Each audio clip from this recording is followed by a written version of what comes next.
Ярко-фиолетовые лучи обвивали прутья, потрескивая, словно костер. Нет, из такой клетки мне не выбраться. Чёртовы гнарги! Каждый год они нападают, желая заполучить свою землю. Им наплевать, что эта территория уже 100 лет принадлежит нам. Каждый раз они уходили ни с чем, но не теперь. Горный орел пролетал высоко в небе. Я грустно смотрел ему вслед. Как верховному шаману племени мне предстояло предвидеть действия гнаргов. Вчера духи были благосклонны, видение пришло. Армия гнаргов атаковала город ранним утром. Они без труда подавили сопротивление, все полыхало пламенем. Скорее всего, так бы и случилось. Но я не собирался сдаваться судьбе. Тот, кому дарован дар предвидения, сам выбирает будущее. Отряд лучников, пехота и несколько шаманов сидели в засаде за пару сотен метров от города. Мы застанем гнаргов врасплох. Они поймут, что не стоит связываться с племенем Моргхан. Из деревьев впереди проворно выскочил воин, посланный мною на разведку.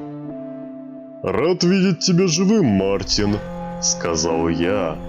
«Нашел гнаргов?» «Нет, все чисто», — ответил разведчик. «Странно, они должны быть с той стороны». «Йорин, может, видение врет?» — спросил один из шаманов неподалеку. «Мои предсказания всегда сбываются!»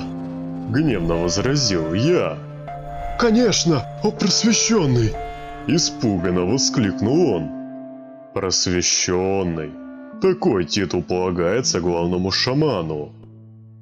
Тогда-то они и застали нас врасплох. Видение и правда было ложным, но предсказания не приходят сами по себе. Гнарги, эти двуногие ящероподобные твари, нашли себе мага, или вернее, колдун нашел себе слуг. Враги напали с тыла, их скорость и сила поражали, видимо, чародей накачал их эликсирами. Маг не спешил и шел в конце колонны. Я призвал духа огня, но через секунду он исчез. Тогда я обратился к воздуху. Земля сотряслась от энергии, но ураганный ветер не смог пройти через барьер. Потом чудовищная боль заполонила голову, и я провалился в пустоту. Громкий стук вывел меня из задумчивости. Двое гнаргов стояли, натянув луки, третий подавал мне что-то в деревянной тарелке. «Жри, человечишка!» — сказал он, коверкая слова. Я промолчал, но тарелку принял. Кто знает, сколько мне тут сидеть. Это была похлебка из рыбных голов и какой-то каши. С опаской отхлебнув глоток, невкусно, но и не отравлено. День прошел незаметно. Больше еды мне не дали. На душе скребли кошки. Будь воля гнаргов, они бы пригвоздили меня к столбу. Я нужен магу, не иначе. Но зачем? В темноте начал проступать свет. Передо мной возник давно погибший учитель. «Моша!» — сказал он. «Ломар!» — произнес я старинное шаманское приветствие. «Ярин, слушай внимательно, у меня мало времени. Отряд из Андатра прибудет к полуночи. Тебе не победить мага, но убежать ты сможешь». «Он так силен?» «Сильнее, чем ты думаешь. Я передам тебе остатки моей силы.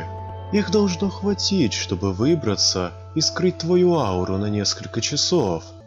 «Хорошо, но как быть с колдуном?» «Иди на север, к зубцам Рагнадила. Там живет мой друг, Инидр. Он сможет помочь тебе». «Спасибо, учитель». Видение исчезло.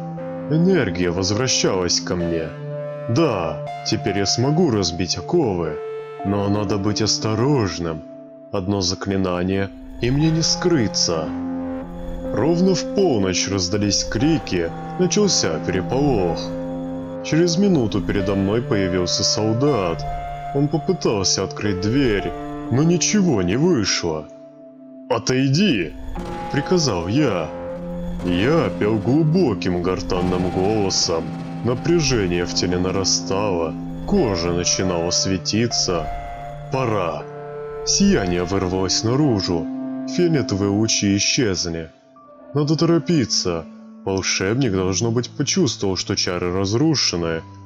«Быстрее, выведи меня отсюда!» — крикнул я солдату. «Слушаюсь». Бежали, не останавливаясь. По пути отбивались от случайных противников. Я не жалел сил. Энергии хватало. Время сейчас дороже. Маг появился внезапно. Волна холода приближалась ко мне. Маны хватило лишь на себя. Солдат превратился в ледышку. «Уже уходишь?» — спросил колдун, усмехаясь. «Я думал, тебе у нас понравилось». «Шути сколько хочешь, я не боюсь смерти», — ответил я. «Зачем мне убивать тебя, когда я могу получить мощный источник силы? Правда, ты будешь испытывать неимоверные страдания, зато умрешь как герой».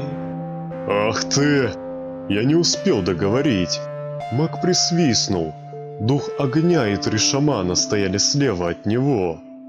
«Намечается вечеринка», — сказал колдун, посмеиваясь. «О, я люблю сборища». «Братья, ко мне!» — воскликнул я. Они подошли. Чародей не препятствовал. «Что ж, посмотрим, на что способны дилетанты». Я помнил слова учителя, но бежать возможности не было. Остатки манны я направил в элементаля огня. Другие шаманы последовали моему примеру. Дух вырос до размеров небольшой горы. Такой может сжечь целый город. Элементаль выпустил огромную волну лавы, но барьер мага было не пробить. «Неплохо, а теперь моя очередь», — сказал волшебник. Внезапно чародей закряхтел, из груди торчал меч. Ты совсем забыл о простых людях, правда? — спросил Мартин, вынимая клинок. Путь был свободен, мы отступили в город. Судьба преподала урок всем нам, и слабейший может победить сильного, подобно тому, как потоки воды разрушают гору. Гнарги продолжали набеги, но главная опасность миновала. Я оставил брата за главного, а сам отправился на север, искать Энидра. История не должна повториться. Я стану сильнее. А если тебе нравятся истории, что я нахожу либо мой голос, не забудь поставить лайк и подписаться. Ну а если ты хочешь смотреть новые видео первым, не забудь бряцнуть по колокольчику. Всем удачи и пока-пока.